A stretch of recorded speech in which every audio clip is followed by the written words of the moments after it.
Okay, everybody, I wanted to talk about the new movie called Michael, the Michael Jackson story up to a point, which goes from the 1960s and ends in 1988. This movie was originally pretty long. I think it was 3, maybe 4 hours, and a lot of stuff was cut from it.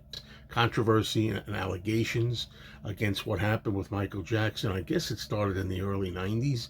Well, I think this movie, as it comes out, and as it was finished, wisely avoids that. Because this is the story of Michael Jackson as a boy first, when he starts with the Jackson 5 and then goes up to his Bad tour in 1988. Really good strategy there. And it's really a story of his rise to fame and superstardom.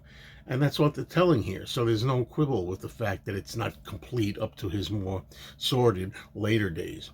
Okay, this was a movie that was written by John Logan and also directed by Antoine Fuqua. I hope I'm saying that name properly. Jafar Jackson, the nephew of Michael Jackson and the son of Jermaine Jackson, plays Michael in this movie, and I believed every second of his performance. His looks, his moves, his voice. I really thought I was watching Michael Jackson here. He did a fantastic job.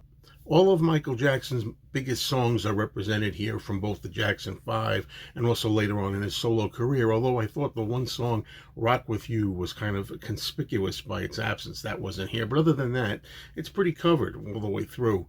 And from what I understand, Jafar Jackson actually sang, but he kind of had his voice blended in with Michael Jackson's songs too. So there's kind of a combination there together for the most part. But I'm not going to take anything away from Coleman Domingo, who plays Joseph Jackson, the Jackson's father, who's rather tough and a disciplinarian here and violent too. The way he takes his boys and tries to mold them and whoop them into being a great act. He did manage to make them stars, and Michael Jackson in particular, an icon for all time. His methods, though, kind of deplorable. I have to also give some credit here to Nia Long. I hope I'm saying the name correct, who played the mother, Catherine.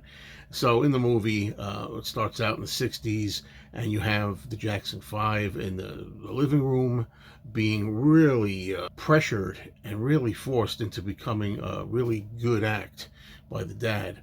And Michael Jackson suffers the most because he's up front.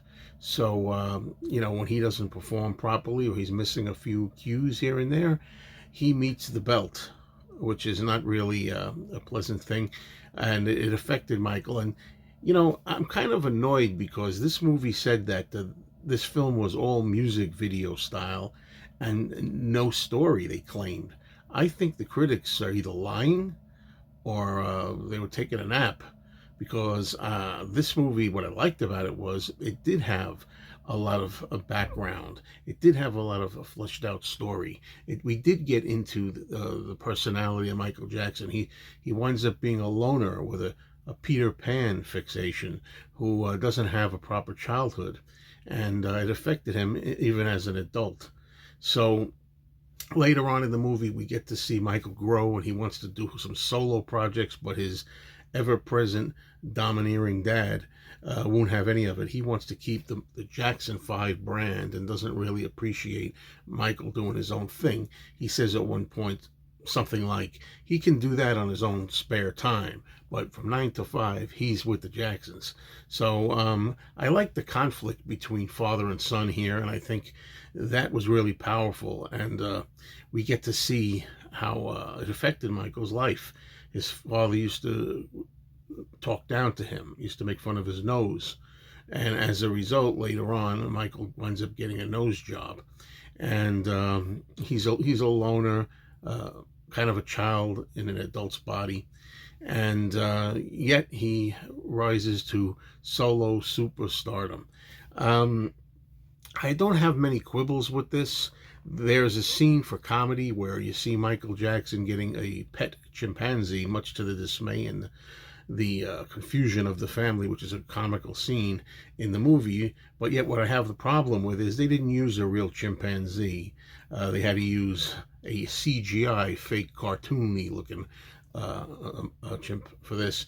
Now I've heard since then that this was done primarily because of PETA and places like that wouldn't have a chimp used. I mean, they used to have chimpanzees used in movies forever. I don't know what's going on with that. They're not going to hurt the chimp in any way, so I don't really understand that. I heard that Janet Jackson declined to be represented in the movie. I think that let me see here.